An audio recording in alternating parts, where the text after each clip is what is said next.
I'm Charlie Bright of Gold Derby, and today, as part of our Meet the Experts TV documentary panel, I'm speaking with Dorsay Alavi, the director of the Amazon Prime Video docuseries Wayne Shorter, Zero Gravity.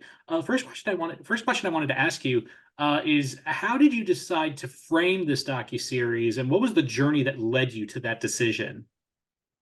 Well, how do you tell a story about a man who has contributed 60 years to American music and has had a full, rich life and was continuing to create well into the end of my shooting days?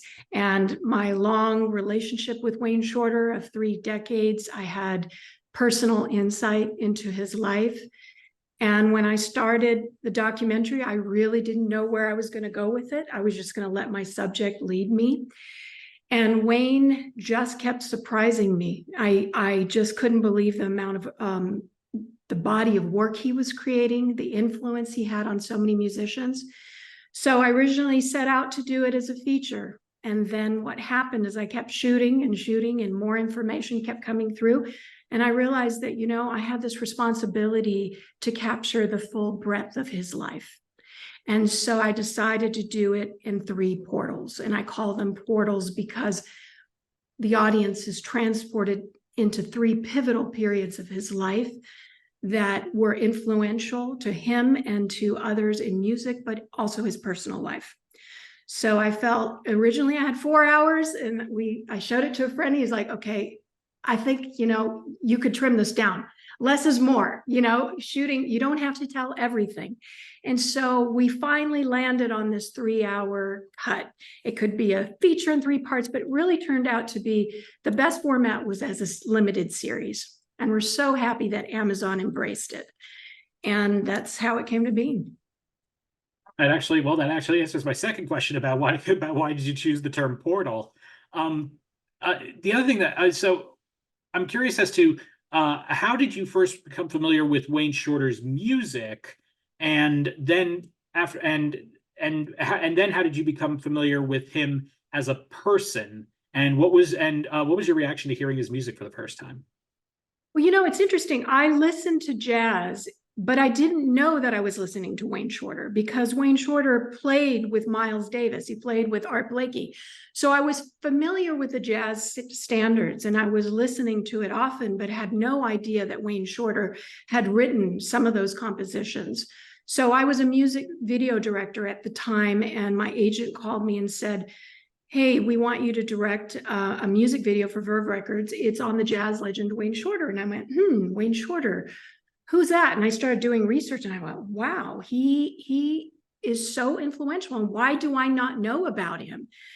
And so I was fascinated. And so when I met Wayne, I got to know him as a human being, and he's such a fascinating person. And so I did the music video, and we stayed friends for life. But I grew to learn about Wayne's music and started listening to it and hearing others talk about his influence. It just sort of, I fell in love with the sounds he created. And I saw that he had a vast sounds in different genres that I had no idea about. And so I wanted to capture all of that and visually translate it in the film. Was it a conscious decision on your part not to use many talking heads in the movie, because there are a couple, but there aren't really that many? Was that a conscious decision on your part? Yes, it was.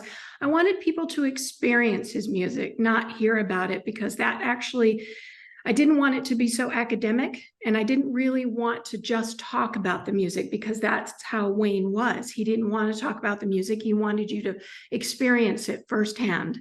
So I had to create a lot of imagery to give you that experience, of that transcendent experience you get when you listen to Wayne Shorter's compositions. So yes, it was intentional. And also I didn't want to do a classic documentary about a jazz musician who had a tragic life. Wayne had overcome so many obstacles, but I wanted you to feel like you actually were there, that you were experiencing it. And so that the talking heads was somewhat of a distraction in doing that. During the time that you spent filming Wayne, what were you most struck by during that, specifically for this documentary? Because I know you had known him for many years prior. It's interesting. Sometimes I would ask Wayne a question and he would take me on this journey that I felt never really addressed the question.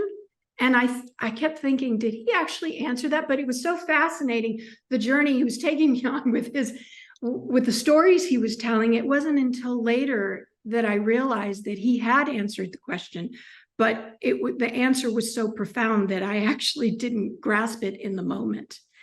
And I found that with a lot of the musicians who just have a colorful way of expressing themselves.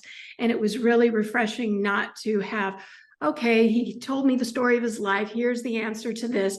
It was always a very interesting, unconventional answer. And it forced me to be much more creative with my questions.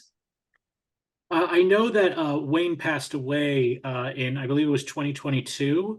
But I was wondering, did he get a chance to see any sort of cut of the project, and what was his reaction to it, if he did? Yes, Wayne saw the film several times. He loved it and watched it often. I was always surprised. I'm like, Wayne, you're going to watch it again? He said, yeah.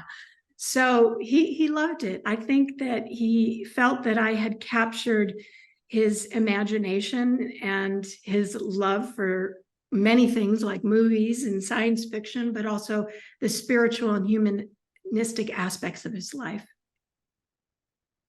So I'm curious as to, if you were to talk to someone who had never listened to Wayne's Shorter's music, but was looking, for like an entry point into it, what would be your recommendation for a couple of recordings to listen to start down that road of appreciating his music?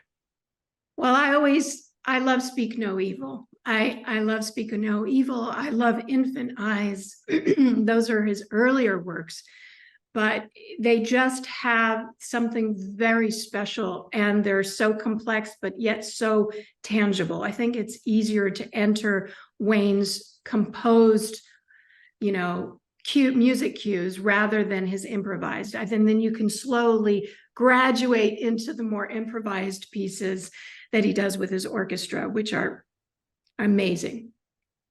And who do you think he was? Because you also mentioned that he did a lot of collaborations. Who do you think he had his best collaborations with? Well, I would say Herbie Hancock. I think Herbie and Wayne took a lot of what they learned with Miles Davis and they applied it to their collaborations. There's a certain freedom to the way they work with each other. They were very connected on so many levels. There was an unspoken language they had with the music. Also, his quartet was phenomenal. The zero gravity aspect was that they could fly off the page and reach this heightened state of consciousness while they're improvising that was beyond the five senses, and it transmitted to the audience. And people would go in and hear them play and feel completely like they were transformed by the end of the night. And so that kind of collaboration was very rich, and they understood Wayne. They would play off the page, but they could fly off the page. I think those collaborations were most meaningful for Wayne, and then later with the orchestras that he collaborated with. Well, Dorsay, thank you so much for joining us, and we look forward to seeing you on our panel in just a little bit. Thank you. Nice to be here.